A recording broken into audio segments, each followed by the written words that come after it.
بالله المتوحد بجلال ذاته وكمال صفاته المتقدس في نعوت الجبروت عن شوائب النقص وسماته، والصلاة على نبيه المؤيد بساطع حججه وواضح بيناته. أما بعد فأعوذ بالله من الشيطان الرجيم. بسم الله الرحمن الرحيم. اقرأ باسم ربك الذي خلق الإنسان من علق. وقال الله تعالى في مقام آخر: الرحمن علم القرآن. وقال الله تعالى في مقام آخر: ألف لام را كتاب أنزلناه لتخرج الناس من الظلمات إلى النور بإذن ربهم إلى صراط عزيز حميد. صدق الله العظيم. وقال رسول الله صلى الله عليه وسلم: إن الله يرفع بهذا الكتاب أقواما ويضع به آخرين. وقال رسول الله صلى الله عليه وسلم: اقرأوا القرآن فإنه يأتي يوم القيامة شفيعا لأصحابه، أو كما قال رسول الله صلى الله عليه وسلم: رضينا قسمة الجبار فينا، لنا علم وللجهال مال، فإن المال يفني عن قريب، وإن العلم يبقى لا يزال. حياة القلب علم فاغتنمه، وموت القلب جهل فاجتنبه. كما صليت على إبراهيم وعلى آل إبراهيم إنك حميد مجيد. اللهم بارك على محمد وعلى آل محمد كما باركت على إبراهيم وعلى آل إبراهيم إنك حميد مجيد. فالسماء عزت مشرعات علماء کرام اور تکورونو کی ناس کو میاں سفیان کو اللہ جل جلالہ کو تاس سره ډیر زیات احسانات کړی دي. کومو کو تاس الله تعالی احسانات شمیرل غواړو نو نسو شماره دي. خصوصا په دې امت باندې الله جل جلاله دوه احسانات داسې کړی دي چې دا احسانات نعمتونه په نور امتونو باندې نه دي کړی شوي. هغه کې یو نعمت هغه قرآن مجید دی، دویم نعمت هغه کې د نبی اخر زمان صلی الله علیه وسلم دی. عزتمند نبی اخر زمان صلی الله علیه وسلم سرنګ د ټولو انبیاء کرام علیهم السلام او تسلیمات سردار دی. دا شان د امت هم د نور ټولو امتونو سردار دی. عزتمند قرآن مجید دا کتاب دی چې دا څنګه د الله کتاب دی، دا د الله تعالی کلام هم دی. کو تاسو ګورو څلور غټ کتابونه تیر شوي دي: تورات دی، انجیل دی، زبور دی. دا شان ست صحیفې تیر شوي دي. دا ټول د الله جل جلاله کتابونه او خدای الله کلام نو. دغه وجه ده چې د هغې د حفاظت واده الله جل جلاله د وخت په هغه انبیاء کرامو د وخت علما کرامو په ذمه باندې ښودې وه چې هغوی به د دوی د حفاظت هغه حفاظت به یې کولو. د قرآن مجید د الله کلام هم دی، د الله کتاب هم دی. ځکه الله جل جلاله د قرآن مجید د حفاظت واده په خپله واخیسته. الله جل جلاله فرمایي: انا نحن نزلنا الذکر وانا له لحافظون. د قرآن مجید دی د ذکر قرآن مجید نازلونکي موږ یو. د دې حفاظت هم زموږ په ذمه باندې دی، د دې حفاظت کوو. عزتمند قرآن مجید دا کتاب دی چې دا د نورو ټولو کتابونو لپاره ناسخ وګرځېدو. د دې په وجه باندې الله جل جلاله دغه ټول کتابونه هغه منسوخ وګرځول. که موږ تاسو ګورو دا کتابونه که تورات او انجیل او زبور په کوم وخت کې دوی نازل شوي دي، په کوم پیغمبرانو باندې. لکه تورات شریف په سیدنا موسی علیه السلام باندې نازل شوی دی، انجیل شریف په سیدنا عیسی علیه السلام باندې نازل شوی دی. دا شان زبور په حضرت داود علیه السلام باندې نازل شوی دی. عزتمندو په هغوی باندې عقیده لرل دا فرض عین دي. د هغې نه بغیر چې کوم په هغه وخت کې په اصلي شکل و، په هغې باندې زموږ او ستاسو دا عقیده ده. زموږ او ستاسو په دې باندې عقیده ده چې دا د الله جل جلاله د طرفه و. اوس چې په دنیا کې کوم د عیسایانو سره یا یهودیانو سره دي، دا هغه تورات انجیل هغه زبور دي چې کوم د الله د طرفه نازل شوي وو، دا محرف کړی شوي دي. د دغې وجې نه په دې موجوده باندې موږ تاسو له هغه په دې په احکامو باندې په دې باندې هغه عقیده لرل دا لازم نه دي. خو په هر حال هغه کتابونه چې کوم د الله د طرفه نازل دي په هغې باندې موږ تاسو ته دا عقیده لرل دا لازم دي. دا زموږ او ستاسو د ایمان هغه حصه ده. او قرآن مجید د هغه کتاب دی، په دې په وجه باندې الله جل جلاله دغه ټول کتابونه هغه منسوخ وګرځول. اوس به د قیامت د سبا پورې چې څومره هغه حالات راځي، څومره احوال راځي، څومره هغه په معاشره کې حالات راځي دغه ټول هغه کې اصلاح کیږي او صرف قرآن مجید باندې بکیږي هغه به قرآن مجید په تعلیمات باندې کیږي کوم کو تاسو ګور قرآن مجید دا کتاب دی چې دا یو درس انقلاب دی کوم کو تاسو ګور د سیدنا عیسی علیه السلام نو اخلا تر محمد مصطفی صلی الله علیه وسلم پورې شپږ سوا یا 300 کال زمانہ ها تیر شوی دا په دغه زمانہ کې جهالت په دغه زمانہ کې هغه د کوپر تیرې وي خلکو په یو بل سره دښمنیانې کولې د یو بل سره په معمولی خبرو باندې په قانون باندې هغه دښمنیانې کولې علماء کرام هغه موجود دي لکه څنګه د اوس او خزرج وغیرہ هغه واقعات هغه موجود دي الله جل جلاله د هغه ذکر کړی دي چې دغه په معمولی خبره باندې د یو بل سره دښمنیانې کولې یو بل سره به هغه په دې باندې قتل او قتال کولو عزت مند کړي چې قرآن مجید دنیا ته راغی الله جل جلاله په دنیا کې یو انقلاب راوستلو او انقلاب ولې نه وو کوم تاسو ګورو حضرت ابوبکر رضی الله تعالی عنہ صدیق جوړ کو حضرت عمر رضی الله تعالی عنہ فاروق جوړ کو حضرت عثمان رضی الله تعالی عنہ ذوالنورین جوړ کو حضرت علی رضی الله تعالی عنہ حیدر قرار جوړ کو حضرت معاویہ رضی الله تعالی عنہ سیف درشان کاٹنے دوه جوړ کو درشان حضرت خالد بن ولید رضی الله تعالی عنہ سیف الله جوړ کو قرآن مجید دا هغه انقلابی کتاب دی چې کله دنیا ته راغی په دنیا کې یو انقلاب هغه پیدا کو دنیا کې یو انقلاب راغی د دغه امر کې ماته سوال چې جهل او تیاره و په دنیا کې خلق به یو بل سره دشمنیانې کولې بیا قرآن مجید په تعلیماتو باندې دغه خلک الله داسې غونه جوړ کړل د یو عظیم په باره کې راځي چې دا شان یو صحابي هغه زخمي دی د جهاد په دوران کې زخمي شوی دی د ترس وینه د اوبو مطالبه کوي کله چې ورته ترس بیا اوبه راوړي چې د پخوا کې بل یو صحابي پروت دی هغه اقول کوي هغه په دغه وخت کې هغه ترس ورته وایي دا اوبه د بل صحابي ته یوسا کله چې زمانه د زیات ضرورت وي کله چې هغه ته اوبه وروړي هغه ورخوا کې بل صحابي هغه اقول کوي او ورته وایي دا بل صحابي له شي کې چې د زمانه زیات ضرورت وي تر دې پورې درو صحابه ته دا ورسېدو کله چې درو صحابي ته ورني دا درو صحابي وفات شوی دی هغه شهید شوی دی داغه نه پس دوباره راځي دویم صحابي ته هغه هم شهید شوی دی داغه نه پس دریم صحابي ته راځي بل هغه ترځوي ته راځي هغه هم شهید شوی دی پر قرآن مجید په تعلیمات باندې الله تعالی سرونه جوړ کړل چې د مر په وخت کې هم دوی څه کوي د مر په وخت کې یو بل خیال کوي د یو بل لحاظ ساتي عزتمند قرآن مجید خدای کتاب دی په دنیا کې موږ تاسو ته هغه خدای چې په دنیا کې یو انقلاب راوستو او قرآن مجید په ول انقلاب نه راولي دا د الله کلام دی د الله کتاب دی موږ تاسو ګورو د حضرت امام احمد بن حنبل رحمه الله تعالی سره د معتزله او د قرآن مجید په کېدل باندې چې معتزله ول دا مخلوق دی امام احمد بن حنبل رحمه الله تعالی ول دا د الله کلام دی دا د الله خبرې دی باغ باندې کله هم بحث مباحثه وشوي تر دې پورې امام احمد بن حنبل رحمه الله تعالی جیل ته لاړ او په دې باندې کوړې وکړلې تر دې پورې چې قرآن مجید موږ تاسو ته راورسېدو موږ تاسو ته د قرآن مجید راورسېدو په دې باندې ډېر سختۍ برداشت کړې شوې په دې باندې ډېر زیات تکالیف هم برداشت کړې شول د دین لپاره هر یو دین لپاره اول انبیاء کرام علیهم السلام تکلیفونه برداشت کړل دا شان صحابه کرامو بیا تابعین او تبع تابعین دا شان په دې سلسله باندې چې څومره الله ته نږدې خلک دي او په دې باندې قرباني ورکړي عزتمند قرآن مجید الله جل جلاله داسې کتاب را لګلې دی چې الله جل جلاله قرآن مجید زموږ استاد لپاره یو رڼا ده زموږ استاد د ژوندۍ یو دستور دی زموږ استاد د ژوندۍ یو هغه دستور دی یو نظام دی چې قرآن مجید زموږ استاد د سر د وختنه والا تر تنوکه پورې د قرآن مجید زموږ استاد ته یو نظام را کړی دی زموږ استاد ته یو درس را کړی دی یو درشان یو نظام دی را کړی دی زموږ استاد له پکار ته په قرآن مجید باندې زموږ استاد منګولې ولګاو اوس قرآن مجید باندې زموږ استاد منګولې څنګه راګاو لکه څنګه چې وفي سر مولانا صاحب تاسو ته فرمایي الله جل جلاله فرمایي واعتصموا بحبل الله جميعا ولا تفرقوا تاسو په قرآن مجید باندې منګولې ولګوئ قرآن مجید په مضبوطۍ سره ولګوئ ونسئ که تاسو په فرقواریت هغه پیدا کوئ تاسو دا شان په خپل منځ کې اختلافات مه کوئ خو عزتمندو یو اختلاف یو اختلاف وي په دې دواړو کې هغه فرق دی اختلاف ځان نصیب دی اختلاف ځان نصیب دی په دې کې د ځمکې او د اسمان فرق دی که یو کس دغه اختلاف هغه اختلاف تړوي دا جاهل دی په دې باندې هغه نه پوهېږي ځکه اختلاف هغه اختلاف تړوي عزتمندو قرآن مجید زموږ استاد لپاره د الله د قرب یو ذریعه ده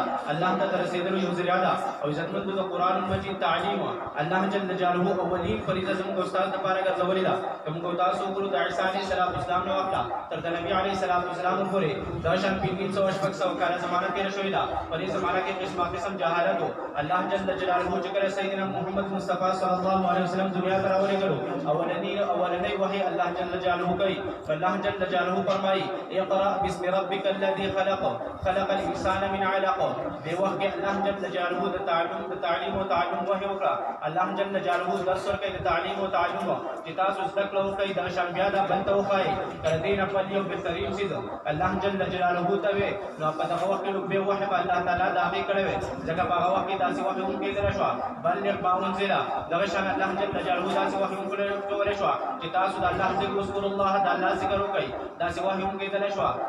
چې تاسو د الله په لار کې jihad وکړئ داسې وحي هم کېدل شو چې تاسو دغه شان هغه تبلیغ وکړئ وغیرہ دا قسم وحي کېدل شي او د دې کتابونو لیکلي دي د دې معلومه کې چې اولنې وحي الله جل جلاله د اقرا بسم ربک الذي خلق وکړه د دې معلومه شو ټول په دنیا کې اولي د ټول بهترین څه او د ټول نه اوله درجه چې لري تعلیم او تعلم دی دا قرآن مجید ذکر د قرآن مجید بل ته بدل دي ځکه الله جل جلاله فرمایي الرحمن علم القرآن الله هغه ذات دی الله تعالی هغه ذات دی چې دا هغه علم القرآن دا علم ورکو هدنه او د قرآن مجید الله جل جلاله باندې وحي هغه اقرا بسم ربک الذي خلق کوي موږ تاسو په کار دا قرآن مجید تعلیم او حاصل کو اوس کيو کسره فاسي هغه چې په دنیا کې نور تعلیمونه هغه اصل دي دغه شان هغه نور تعلیمونه ته ترتیب ورکوي په دغه شان په نبی تعلیم باندې دا هغه سره جهل نه دا په دې باندې هغه د زیاتې کوي د ظلم کوي ولې الله جل جلاله ابتدایي وحي د اقرا د قرآن مجید د لوستلو او دغه شان بند د خودلو دا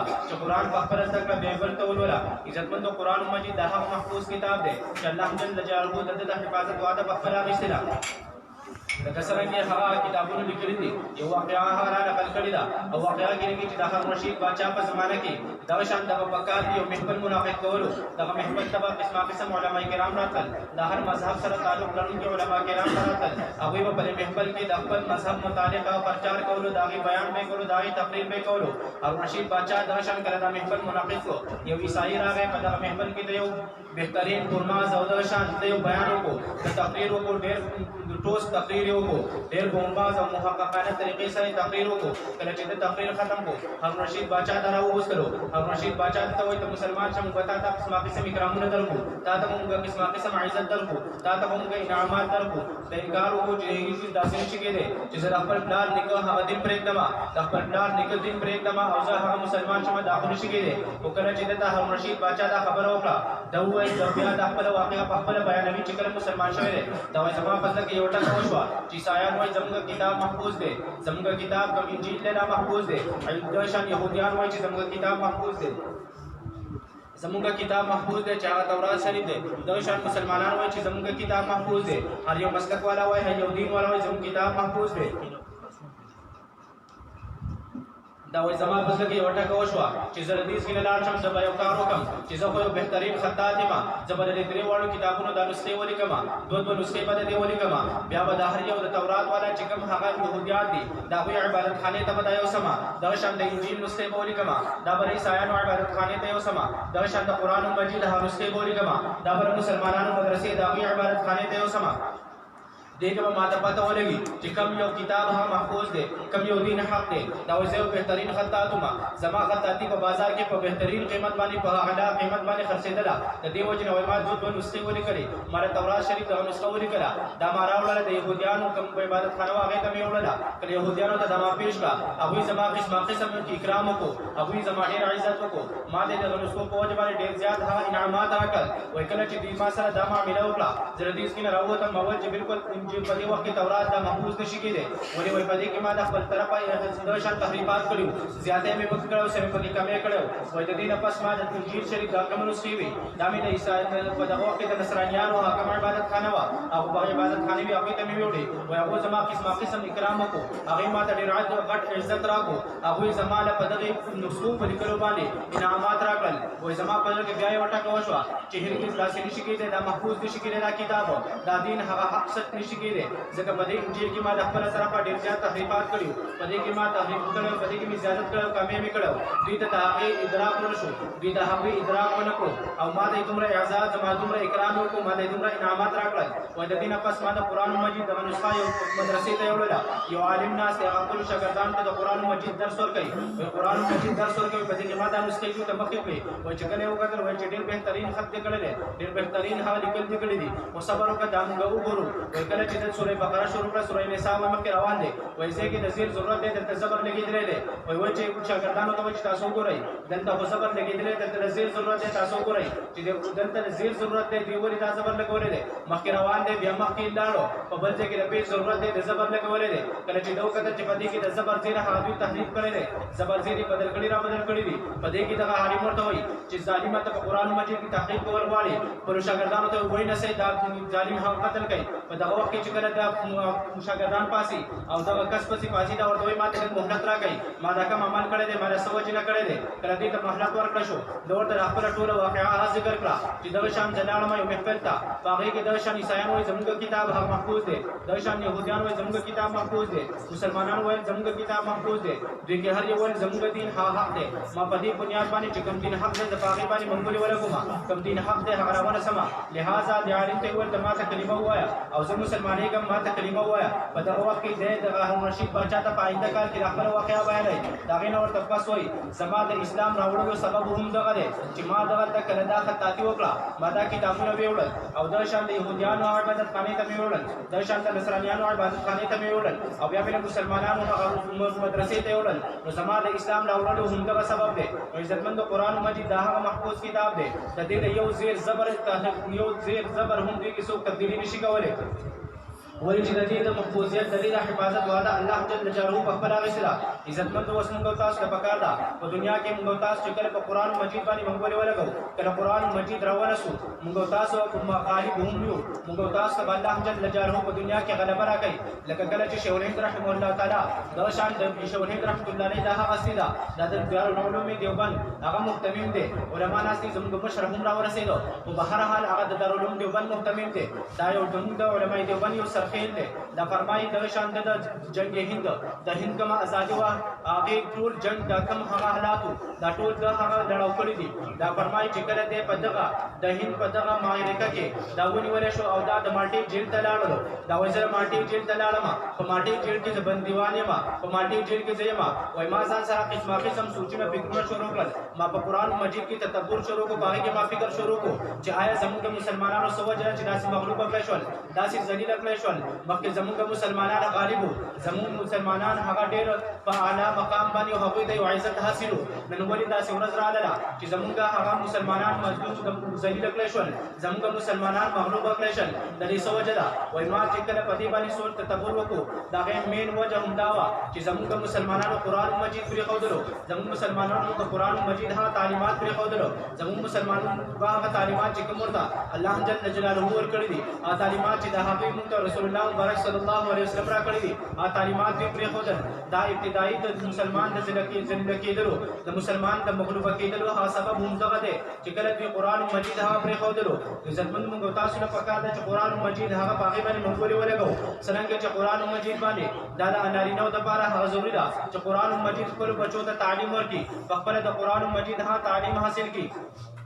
اور اللہ جل جلالہ فرمائے اقرأ بسم ربک الذی خلق اللہ جل جلالہ فرمائے پیغمبر علیہ الصلوۃ والسلام تھا کہ پیغمبر علیہ الصلوۃ والسلام اقرأ ولولا بسم ربک الذی خلق اسم نوم د خپل رب هغه نوم ولولا چې هغه خلق هغه ته پیدا کړی یعنی د الله جل جلالہ کوم هغه نوم دی هغه ولولا او دا شان د قران مجید دا کوم تا تعلیم درکول کیږي دا ولولا کوم تا درکول کیږي دا ولولا نو ځکه د قران مجید الله جل جلالہ زموږ استاد لپاره یو دستور را لګلې دي اوس موږ تاسو ته پکار دي چې په دې باندې عمل وکړو څنګه د قران مجید په تعلیماتو باندې نارینه‌و لپاره عمل کول ضروری دا چې د شان د قران مجید څنګه د نارینه‌و لپاره دی دا چې د قران مجید د زنانو لپاره دی ځکه په دې کې ختمونه د زنانو هم دي د شان د ماشومانو هم دي نو پکار ده چې هغوی د قران مجید هغه تعلیماتو باندې عمل وکړي د قران مجید هغه تعلیماتو ته وګوري چې د قران مجید دنیا ته دراتلو نه مخکې د زنانو ته په دنیا کې کوم حیثیت ورکړل شوی دنیا کې د زنانو ته کوم مرتبه ورکړل شوی چې دوی ته د انسانیت هغه مرتبه هم نه ومیلاو چا ورته د شان هغه نیم انسان وایو چې دا نیم انسان دی نیم جناور دی د شان چا ورته بیخي د انسانیت هغه مرتبه هم نه ورکوله د شان په عربو کې دا دستور چې کله به د یو زنانه نه خاوند مړ شو دغه زنانه به یو ځان له کمره کې بند کړی شو او دا به د کمره کې یوازې ناسته وه تر دې پورې چې یا به دغه زنانه نه مرګ راغی در دې پورې بدا په دغه کبره کې بنده وه تر دې پورې چې کله قرآن مجید الله جل جلاله راولېږلو قرآن مجید د زنانه هغه حق ورته وښودلو چې څرنګې د یو نارینه هغه حق دی څرنګې د عام انسان او د نارینه هغه حق دی دغه شان د زنانه هم حق دی عزتمندو بیا که موږ تاسو وګورو قرآن مجید د زنانو دپاره کوم د پردې حکم رالیږلی دی یا دغه شان د زنانو ته کوم هغه تعلیمات دي زموږ نن سبا معاشري زنانه ټولې د هغې مخالف روانې دي چې الله جل جلاله ورته کومه مرتبه ورکړه په دنیا کې دا د انسانیت او دغه شان د انسان د ویلو قابل جوړ کړي چې خلکو په دنیا کې دې ته انسان نه ویلو الله جل جلاله دغه شان د الله تعلیماتو او الله جل جلاله دوی ته داسې مرتبه ورکړه چې هغوی د انسان د ویلو قابل جوړ شي نن دوی د الله جل جلاله د دغه کتاب هغه مخالفتیا کوي د رسول الله مبارک صلی الله علیه وسلم د تعلیماتو مخالفتیا کوي که موږ تاسو وګورو نن خصوصا د پردې په بابت کې موږ وګورو نن زموږ په علاقه کې زموږ په معاشره کې څومره بې پردګي روانه ده تر دې پورې زنانه ښځې بازارونو ته ووتې دا څومره ظلم دی دا د الله جل جلاله د کلام هم مخالفتیا ده دا د رسول الله صلی الله علیه وسلم د تعلیماتو احادیث مبارکه هم مخالفتیا ده که موږ تاسو وګورو دا پرده خو د زنانه یو فطري څیز و که موږ تاسو وګورو کله چې الله جل جلاله سیدنا آدم علیه السلام پیدا کو او دغشان حوا علیه السلام پیدا کړه کله چې حوا علیه السلام او سیدنا آدم علیه السلام نه کومه اجتهادي غلطي وکړه شو او دوی دنیا ته کله دوی نه اجتهادي غلطي وشوله او په جنت کې دوی نه کم د دوی لباس او اوچت کړی شو نو دغه وخت کې زنانه په دغه وخت کې آدم علیه السلام او حضرت حوا علیه السلام فتوافقا یخصفان دا دواړه شروع شولې دوی خپل ځانونه بورقه الجنه دوی د جنت په پاڼو باندې د ونو په پاڼو باندې خپل وجودونه پټول دوی د هغه جنت پاڼې د ونو پاڼې راغېستلې په هغې باندې خپل وجودونه پټول چې دوی ستر غورت هغه پټ کړی شي نن موږ تاسو وګورو دنیا کې موږ داسې لباس داسې اختیار کړو چې د هغې په وجه باندې اگر که جامې اغوستې وي خو هغه جامې د هغوی په نه جامو باندې حساب دي د هغه وجه ده چې دوی د الله د کلام هم مخالفتیا کوي په دې باندې دوی د رسول الله مبارک صلی الله علیه وسلم د تعلیماتو هم مخالفتیا کوي بیا که موږ تاسو وګورو زموږ په معاشره کې د زنانو کوم هغه ترتیب دی خصوصا موږ ته خو شریعت دا تعلیم راکوي مونږ ته د الله پیغمبر دا تعلیم راکوي چې کومه زنانه دا کم ډول سنگار کوي دا د شان خپل خایس کار کوي خپل زینت کار کوي دا خپل خاوند د کار کوي په کور کې دا غي نه علاوه بل هیڅ چاته د خپل زینت هغه نشه کار کوله ولې دا د شان هغه د فتنې سبب ګرځي دغه وجه کوم تاسو ګورو نن زموږ د معاشري زنانه چې په کور کې ناشته وي په کور کې خاوند به ذکر کولږي په کور کې د خلکو لکر کولږي په کور کې د خلک یریږي او چې کله بازار ته وځي یا چرته غم روان شي یا خادای روان شي داسې طریقې اختیار کی داسې هغه ترتیب داسې زینت اختیار کی چې هغه په معاشره کې او په لاره کوڅه کې د فتنې ذریعہ وګرځي نو عزتمندو موږ تاسو ته پکار ده څرنګه چې د قرآن مجید د نارینهو دپاره تعلیم ورکوي څرنګه نارینهو ته دا خطاب کوي دغه شان زنانهو ته هم په دې کې خطاب دی زنانهو ته هم د پردې په دې کې حکم دی چې دا زنانه به هغه څه کوي حکم کوي الله جل جلاله فرمایي ولا تبرجنا كتبرج الجاهلیت تاسو دغه شان مه ګرځئ تاسو داسې موزه په معاشره کې داسې مه ګرځئ په ډول سنګار کې او داسې په بې پردګۍ سره لکه څرنګه په جهالت په دور کې به دغه جاهلان خلک هغه وتل جاهلانې د دغه جاهلیت زمانه کې به دغه ښځې وتې او د جهالت په زمانه کې به کوم هغوی بې پردګي کوله نو عزتمندو موږ تاسو ته پکار ده څرنګه د قرآن مجید د نارینهو دپاره څرنګه د قرآن مجید موږ تاسو ته د لمونځ او دغه شان د روژې او د حج او د دې تعلیم راکوي چې تاسو اقیموا الصلاة دغه شان الله جل جلاله فرمایي کتب علیکم الصیام الله جل جلاله څرنګه دا موږ ته امر کوي څرنګه الله جل جلاله موږ ته د حج امر کوي دغه شان الله جل جلاله د دې موږ ته هم امر کوي چې تاسو کوئی پرده کوئ دغه شان زموږ زنانو ته دا حکم کوي چې تاسو پرده کوئ تاسو په پرده کې اوسېږئ تاسو که زینت ښکاره کوئ صرف خپلو خاوندانو ته ښکاره کوئ تاسو دغه شان دا زینت عوامو ته دغه شان نورو برایي خلکو ته نامحرمو خلکو ته دا خپل هغه زینت مه ښکاره کوئ نو عزتمندو دا قرآن مجید زموږ استاسو دپاره یو درس دی دا زموږ استاسو یو نظام دی دا زموږ استاسو یو دستور دی دا زموږ استاسو یو ضابطه حیات دی زموږ استاسو د زندګۍ یو دستور دی د زندګۍ یو حیات دی نو پکار ده چې موږ په قرآن مجید باندې عمل وکړو دا قرآن مجید په خپله هم ولولو دا قرآن مجید خپلو بچو ته هم وښایو دغه شان د پرچا قرآن مجید څرنګه خپلو نارینهو بچو ته دغه شان نارینه لولي پکار ده دغه شان د قرآن مجید زنانو ته هم لوستلی شي دغه شان خپلو ماشومانې که میندوریانې وي هغوی ته هم لوستلی شي د هغوی هم دا فریضه ده په خپل پلار باندې چې دغه بچو ته دینی تعلیم ورکړي د قران مجید تعلیم نه دوی خبر کړي نو عزتمنو دا زموږ استاد لپاره د قران مجید په دنیا کې زموږ استاد لپاره د آخرت کې زموږ استاد لپاره د خلاصي ذریعہ ګرځي لکه څنګه رسول الله مبارک فرمایي القرآن حجت لك وعليك دا قران مجید بستاره لپاره په آخرت کې دلیل وي ستاسو بابت کې بد الله په وړاندې ستاسو لپاره سفارش کوي یا په پتا باندې دلیل وي ستاسو مخالف بدا جګړه کوي یعنی الله جل جلاله په دربار کې با یا ستاسو لپاره جګړه کوي ستاسو مغفرت بغواړي یا ستاسو مخالف جګړه کوي تاسو جهنم ته رسول غواړي نو عزتمن موږ تاسو لپاره پکار ده د قران مجید په دغه اوامر باندې